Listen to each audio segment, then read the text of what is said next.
bienvenidos. Estamos empezando el encuentro número 3, que vamos a tratar el tema de la inserción laboral de las trabajadoras y los trabajadores migrantes en el contexto internacional y regional. El objetivo del módulo es brindar un panorama acerca del carácter laboral de las migraciones internacionales. Para ello vamos a recorrer 3 ejes. En primer lugar, las explicaciones o perspectivas teóricas sobre las causas o motivos de las migraciones laborales internacionales. En segundo lugar, las características de las migraciones laborales, en particular un abordaje descriptivo sobre este tema, mirando las diversas modalidades y formas que pueden asumir los trabajadores migrantes en la sociedad de recepción.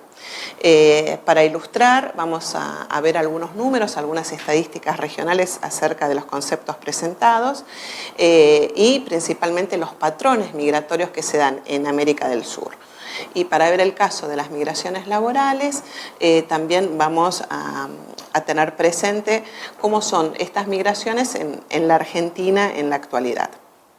Al final hacemos algunas reflexiones acerca de los desafíos que se plantean para la sociedad de recepción, la llegada de inmigrantes internacionales y de trabajadores migrantes, que principalmente la problemática de la irregularidad migratoria es un tema que debe ser tenido en cuenta, y también los prejuicios que hay acerca de la presencia de trabajadores migrantes. Bueno, después de esta presentación general, entonces empezamos con cuáles son las explicaciones teóricas, donde generalmente lo que se cita son 3 perspectivas principales: la teoría neoclásica, la teoría del mercado de trabajo dual y el enfoque articulacionista. Respecto, digamos, a la teoría neoclásica, una de las primeras cosas que nos trae, digamos, es ver a las migraciones internacionales como causadas o motivadas por las diferencias salariales que hay entre los países de origen y de destino. Según esta teoría, los países tienen diferentes dotaciones de los factores productivos. Hay países con más capital y con menos manos de obra, y por tanto el precio, digamos, del trabajo, que es el salario, tiende a ser bastante más alto. Y otros países en los cuales, digamos, hay menos capital y redunda la mano de obra, y por tanto los salarios son menores. Las migraciones internacionales se producen entonces entre los países donde hay menos salarios hacia donde hay mayor salario. Y, digamos, como una categoría, digamos, que trata de aplicar estas explicaciones, están la perspectiva push-pull, o sea, de ver qué factores de atracción en el país de destino, que serían los salarios altos, y estos factores que empujan a las migraciones, como los salarios menores en el país de origen. Sin embargo, también el corolario de esta explicación sería que llega un momento en que tiende a equilibrarse. Si hay muchos inmigrantes que pasan a las sociedades donde hay salarios altos, después se va a dar, digamos, como una mayor cantidad de mano de obra y los salarios van a tender a descender.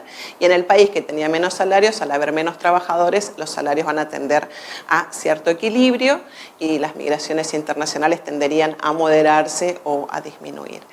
Es claro que las diferencias salariales es un motivo que puede llegar a impulsar o empezar un circuito migratorio, pero bueno, es solo una de las variables a considerar. Juegan otros factores que tenemos a tener en cuenta, y, digamos, en nuestro mundo actual, también con la cantidad de barreras que existen hacia la movilidad laboral, no se ha dado el ejemplo en el que tiendan a equilibrarse la cantidad de trabajadores entre los distintos países justamente por dichas barreras.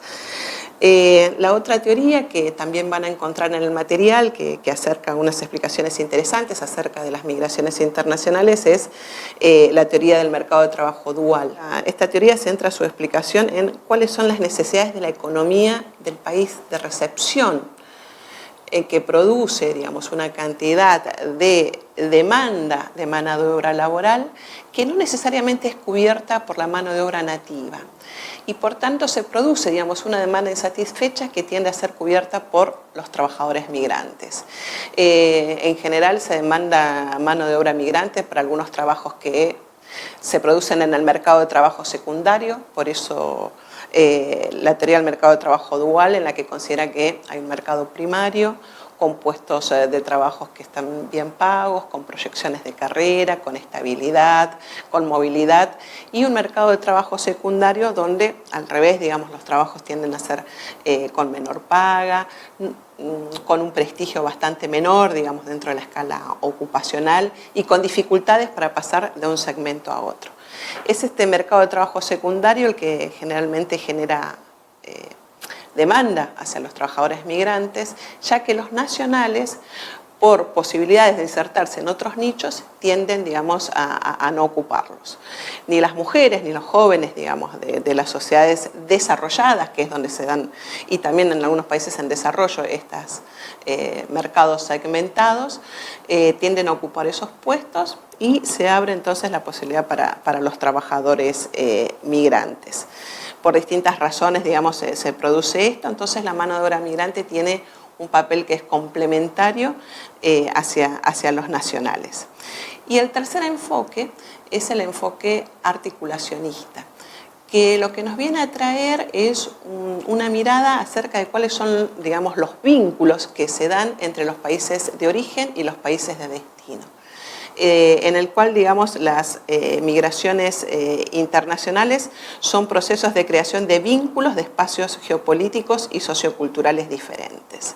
Aparece el concepto de transnacionalismo como una nueva configuración que une varios destinos atravesando las fronteras nacionales y permite, digamos, la aparición de conceptos como el de redes migratorias, que es un concepto interesante para ver, digamos, por qué ya una vez iniciado una corriente inmigratoria, los inmigrantes, digamos, siguen llegando a la sociedad de recepción, en qué áreas geográficas se asientan los inmigrantes, en qué espacios ocupacionales se insertan los inmigrantes.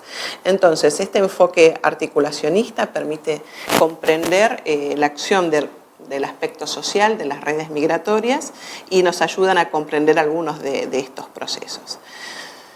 También van a encontrar en el material, y creemos que es muy importante tener en cuenta, que estos factores explicativos se dan en un contexto internacional, que el de los últimos años en la sociedad capitalista contemporánea ha sido el proceso de globalización, en el cual se han dinamizado y acelerado los intercambios y flujos de bienes, capitales, mercancías, que tienden, digamos, a competir entre los distintos países por los mercados, y también donde se promulga la libertad de todos estos factores y donde el capital y donde el factor trabajo queda más fijado o se intenta fijar a sus países. Sin embargo, digamos, este proceso de globalización encuentra a los países en distintas posiciones y en distintas situaciones. Aquellos que puedan competir en tecnología, en desarrollo económico, digamos, pueden aprovechar estas oportunidades de la globalización. Pero también, digamos, aquellos de menor desarrollo encuentran fuertes limitaciones para poder hacerlo y resulta en un proceso que es inequitativo, monopólico, asimétrico, que fue ampliando la brecha entre los países ricos y los países pobres. Es en este contexto internacional también donde las migraciones internacionales y las migraciones laborales se han dinamizado en estos años, ¿no? Naciones Unidas en 2010 nos hablaba de 232 millones de migrantes. Ahora en 2017 hay estimaciones que hablan de 258 millones de migrantes. Que estos incluyen, digamos, no solo a los migrantes que se mueven por motivos de empleo o en busca de mejores oportunidades laborales, sino también todos aquellos que se mueven por distintas situaciones de inseguridad, que por supervivencia dejan sus países. Pero en ambos casos podemos también, digamos, el que se mueve por búsqueda de mejores oportunidades llega a la sociedad de recepción tratando de buscar un mejor trabajo. Aquel que se mueve por reunificación familiar, aquellos migrantes que lo hacen en situaciones forzadas, en algún momento pueden acudir al mercado de trabajo porque el trabajo es el medio de vida principal, digamos, en nuestra sociedad contemporánea. Y por tanto, digamos, hablar de migraciones internacionales es hablar de migraciones laborales. Y en este aspecto tenemos que tratar también de observar de una manera matizada cuál es el papel que cumplen los trabajadores migrantes en la sociedad de recepción. Mármora nos acerca una tipología muy interesante como para tratar de diferenciar cuáles son estas diferentes formas y encuentra que hay 7 formas en que los trabajadores migrantes pueden sumarse al mercado de trabajo local. Esa forma de inserción puede ser supletoria, puede ser complementaria, puede ser adicional, puede ser competitiva, puede ser independiente o puede ser marginal. Las definiciones las van a encontrar en el material de estudio que tienen para el curso, porque generalmente la imagen más diseminada es esta, ¿no? En la que los trabajadores migrantes llegan al país de destino y desplazan a los trabajadores locales, o les quitan el trabajo, o disminuyen las condiciones laborales, o distintos aspectos relacionados, digamos, a estas formas de inserción. Pero encontramos, digamos, investigaciones que muestran que las formas pueden ser diferentes.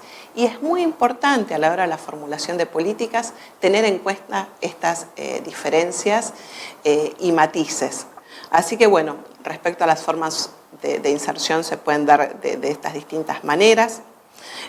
También, digamos, es importante poder definir qué es un inmigrante internacional. Según la definición de recomendaciones estadísticas de Naciones Unidas, un inmigrante internacional es aquel que cruza, digamos, una frontera internacional, que reside en el país de destino por un periodo determinado. Como migrante de largo plazo se piensa en un año.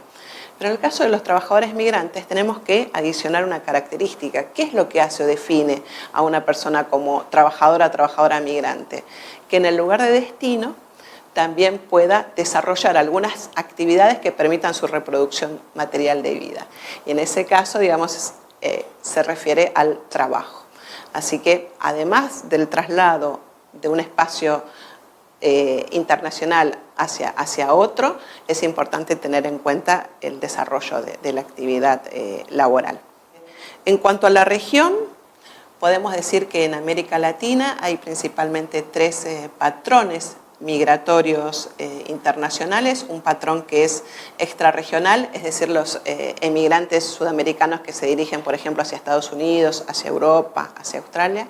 Un patrón que es antigua inmigración de ultramar que se encuentra en nuestros países, y también un patrón intrarregional, que es el que se ha dinamizado en los últimos años. Esto es el intercambio de inmigrantes entre nuestros países. O sea, inmigración boliviana en Argentina, inmigración peruana en Chile, inmigración, digamos, venezolana y colombiana también, por ejemplo, en Argentina, que es en estos años lo que ha tendido, digamos, a aumentar en un porcentaje que no resulta, digamos, de gran peso en la sociedad, pero que sí se hace más visible. En el caso de la Argentina, digamos, los extranjeros representan el 4% de la población total.